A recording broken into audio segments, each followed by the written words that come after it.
My teenage years were full of sketching, angst, and trouble. I wasn't popular or unpopular. Maybe just forgettable. I guess that gave me a sense of freedom.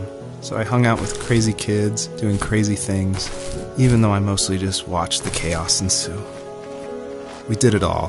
Put fireworks in mailboxes, hide roadkill in people's garages, break windows of the barber shop in Anchorage. My dad was furious, but he was so busy working he couldn't do much to stop me from going out.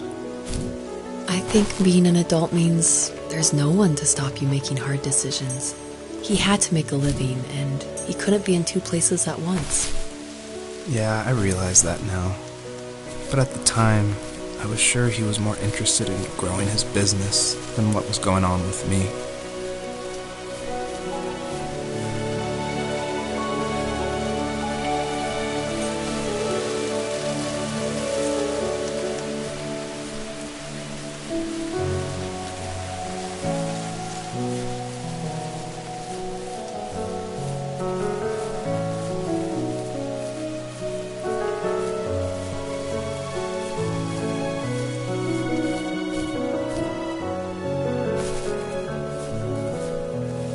He was working another late night, and my friends were over, saying how bored they were and how they had come all the way out to my house for nothing.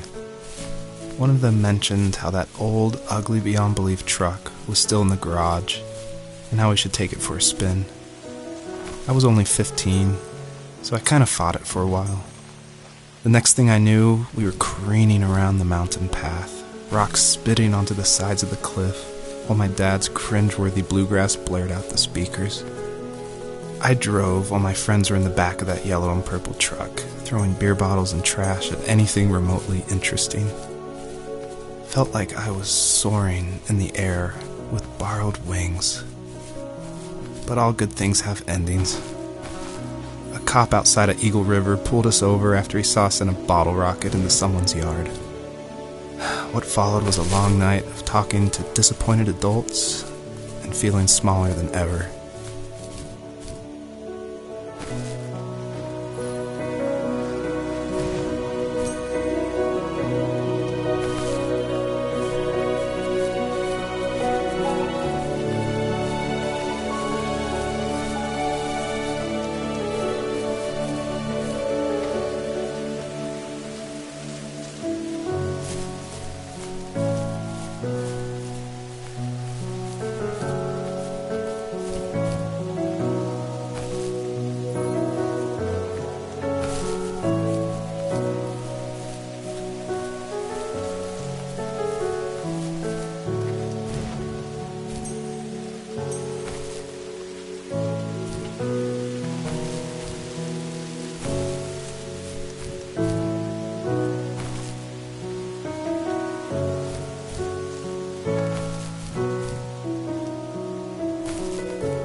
After he drove me home from the police station, I blew up at him, saying how I never wanted to be like him, how I was going to be someone and leave that hick icebox for good.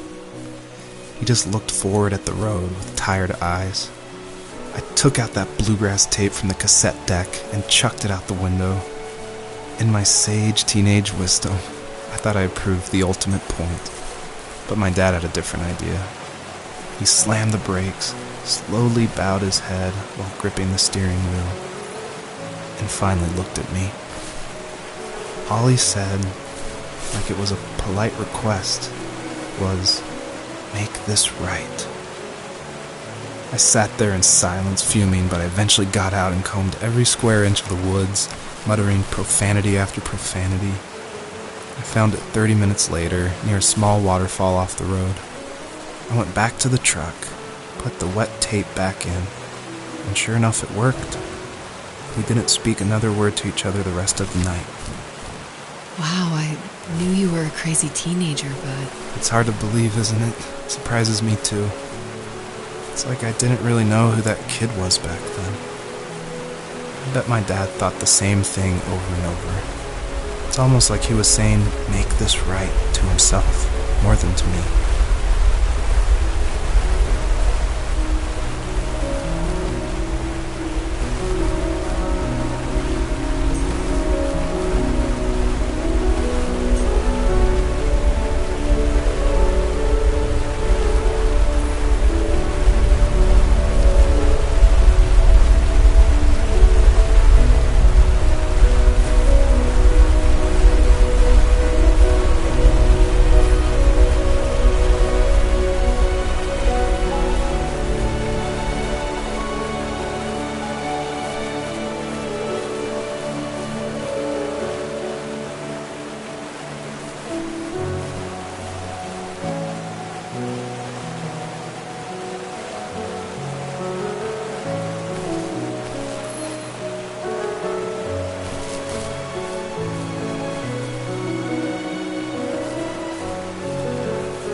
My friends would laugh about that night and talk about how crazy it was, and I laughed along, pretending it didn't bother me.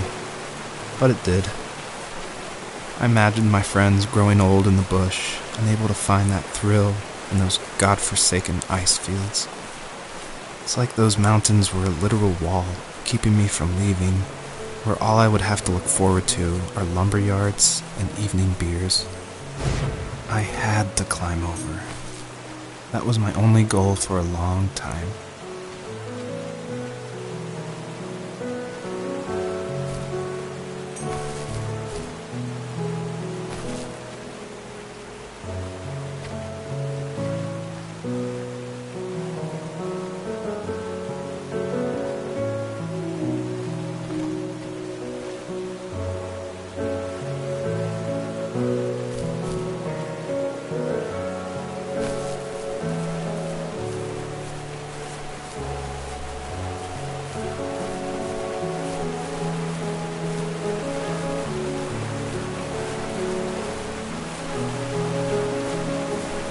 miss that time in life when you didn't have to wear the right clothes or like the right things in school.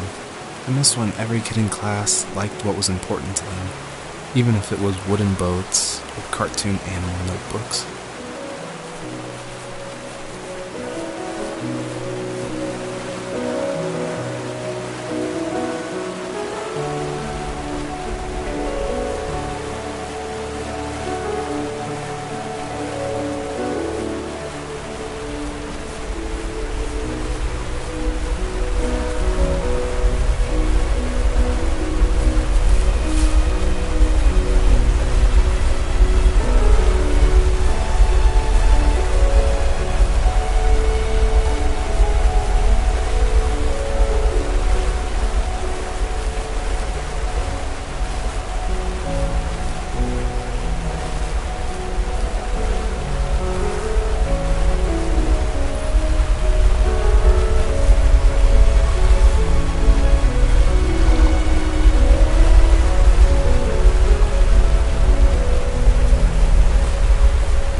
If there was some way I could take my love of drawing and turn it into a way of escape, nothing would make me happier.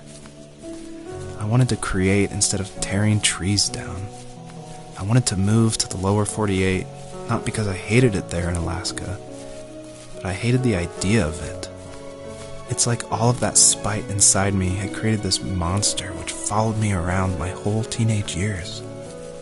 I put so much energy into doing what others didn't expect of me. Why did I do that? There's one fact you're forgetting, though. If you didn't have that fire in you, we probably would have never met. You're absolutely right.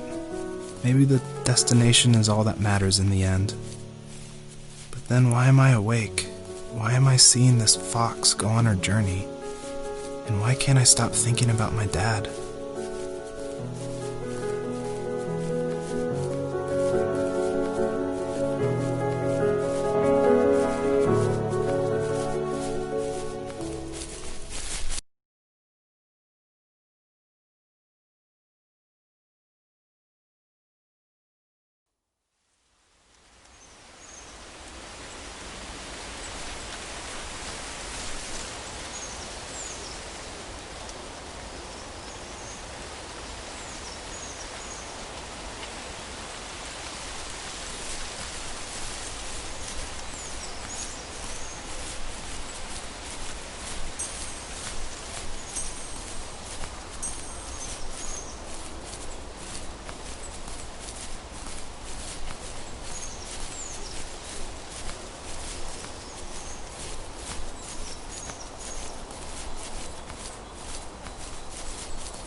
built a lot of stuff in his free time. If he wasn't watching fly fishing or reading Tom Clancy novels, he was carving something. He made tons of birdhouses. Not that he was into bird watching, but I think he really missed working and adding on to the home. If he couldn't afford the time to build onto our own house, he would have to settle with watching birds move into their little homes. We kept an old mattress in the bed of that ugly yellow truck, so we would drive it deep into the woods and then watch the birds fly into their houses while the sun set. Usually it was accompanied by venison jerky or a cold Coke, but not a lot of talking, which is how we both liked it.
we were happiest underneath the evergreens. We decided it was time to finally map out the hundreds of acres we lived on just to pass the time during the summer. He was only free in the evenings, so I would spend the day wasting time on dial-up internet and sketching, and then we would rush into the woods, pen and map in hand, before evening fell. Sometimes, the aurora borealis would cast a cold green glow on the mountainside, and we would finish our route underneath a twilight sky. Sometimes I was lonely during those summer days, but there was comfort in the routine. A lot of teenagers aren't looking for the daily grind, though. There's nothing wrong with wanting to get out, to leave your childhood home. You wanted to progress, to make something of yourself. Yeah, you're right. That house. I'm sure it's the same as how I left it. But then why does it feel so different? I doubt you're the only adult to have looked back and asked that question.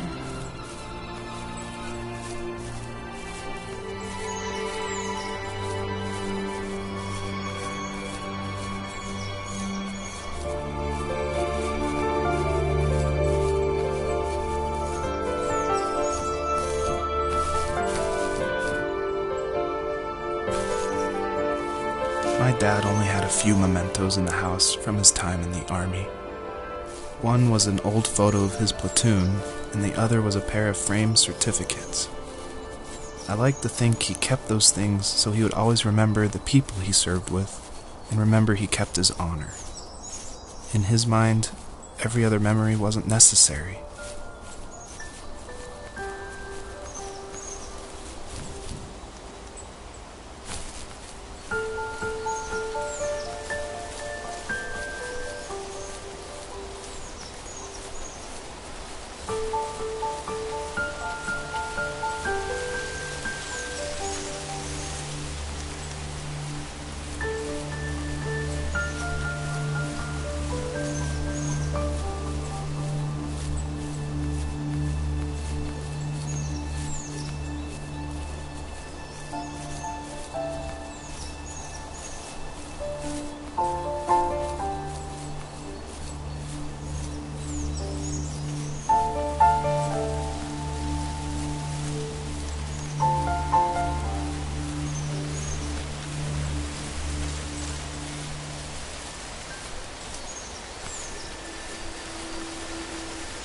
Even at my most distant, at the times when I detested him the most, he kept reaching out.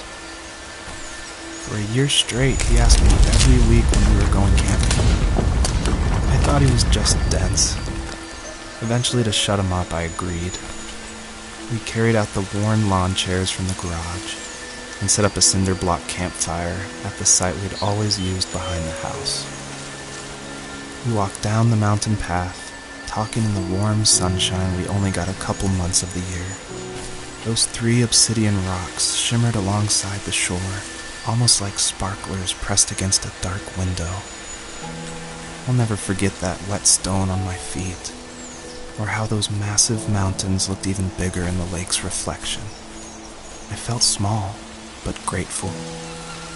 As the sun set, my dad found something I hadn't seen for a long time. The tree where I'd made my first carving when I was 6. I hadn't even carved it. My dad had helped me, but I still called it my tree. Something about seeing my name there made me open up, and we talked about everything that night in that old camouflage tent. I told him how much I loved sketching and design, and how it would be a dream to study architecture in Seattle. I told him how I didn't get along with my friends much anymore, but that I didn't mind being alone. He told me he was there for me, and he joked that if all he had to do was write my name on a tree to finally get me to talk, he would have left me carved logs with novels on them in front of my room every morning. I don't know why it took me that long to realize it, but it was then I knew how much he had sacrificed for me.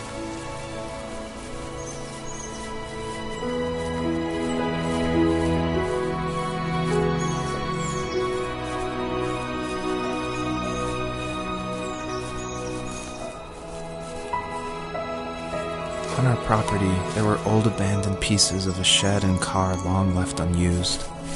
I used to ask him all the time who those people were that left all this junk. And I'm sure he got so tired of hearing it that he made up some elaborate stories how a brown bear ate them and haunted the woods afterwards. What's funny is I think it made those people seem more real. Growing up thinking they were still hanging out like they couldn't say goodbye. I used to tell my friends how I could swear I saw spirits move near the water, and that always freaked them out. I guess it didn't bother me, because the way I saw it, they were normal people with old cars and sheds, just trying to figure out how to survive and be happy in the middle of nowhere. It was a cool thought that they didn't want to leave, but you know, I was a weird kid. Well, you had good company since those ghosts liked living in a place where they were brutally devoured.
The perpetrator stood nearby, unfazed, like nothing was wrong. My dad is dead, and he's never coming back, Rachel.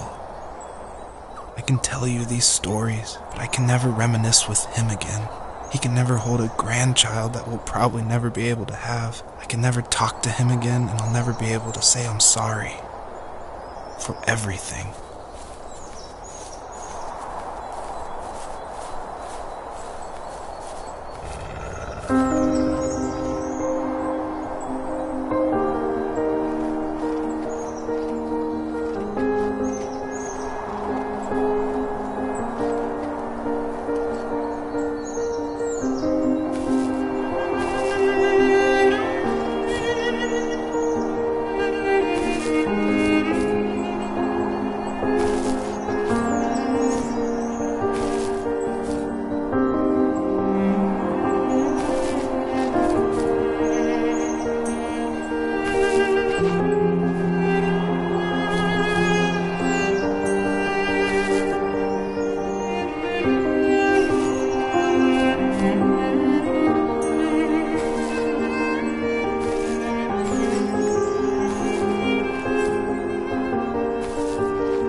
I need to go to bed. I just can't talk about this anymore. Good night.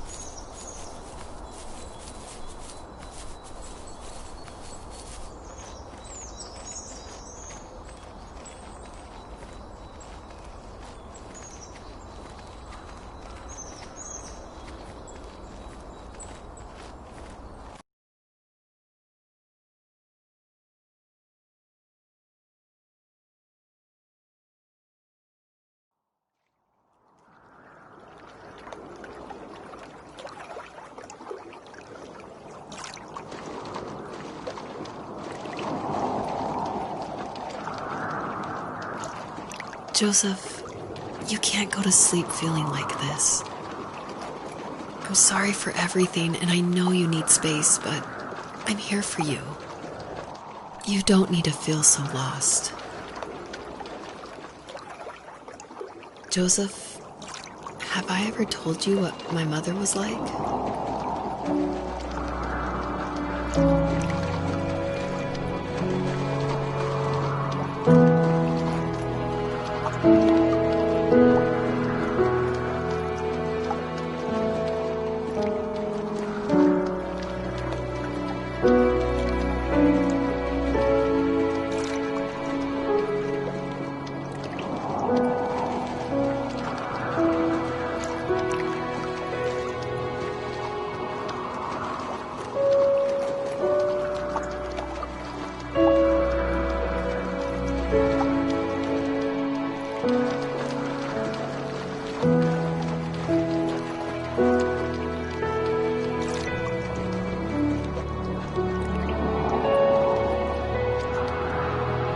You know what it's like not to have a mom at home.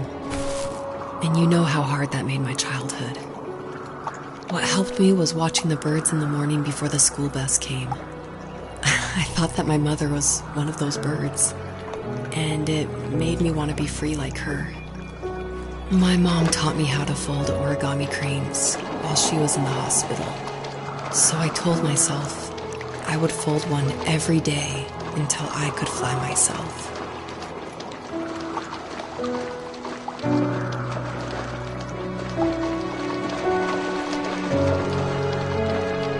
I think we both have always loved animals, and for me that love started with a dog.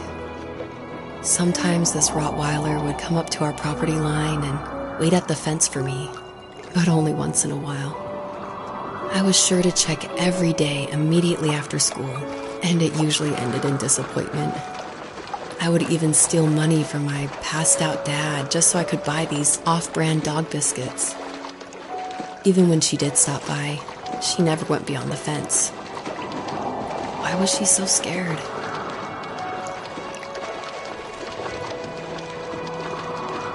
I think my dad was the opposite of your dad in almost every way, except he was in the military as well.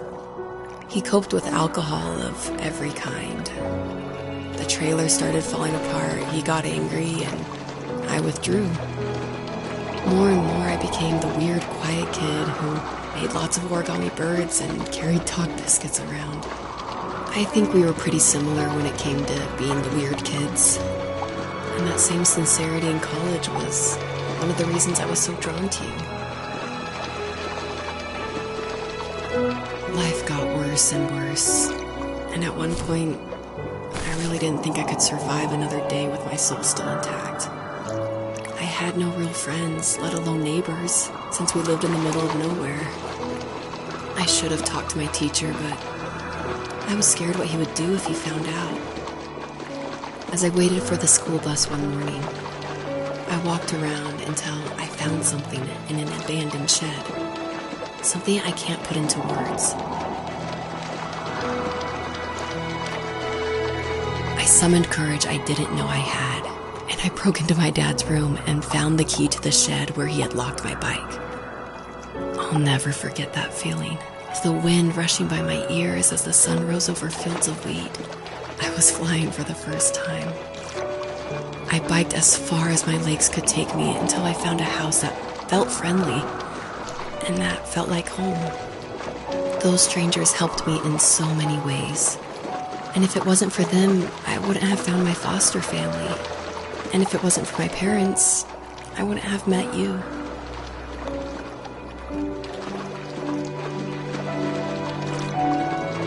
You have strength, Joseph, and you're not as alone as you think. It's all just so pointless, just waiting for life to happen. It's like having the home I always wanted is cursed out of my reach. The thought of being a parent myself, how could I do that when I couldn't even be a good son? I'm sorry, I know what you're saying. I just don't know how things will work out. These quiet hours will turn into years, and we'll wonder which roads passed us by. Then we'll forge a new road together. Besides, I discovered for myself that one fateful morning where any hopeful road leads to. There may be thorns and mist, but it always leads to the same thing. And what's that? Family. I'm so glad that you're part of my family, Rachel. And I'm glad you're part of mine.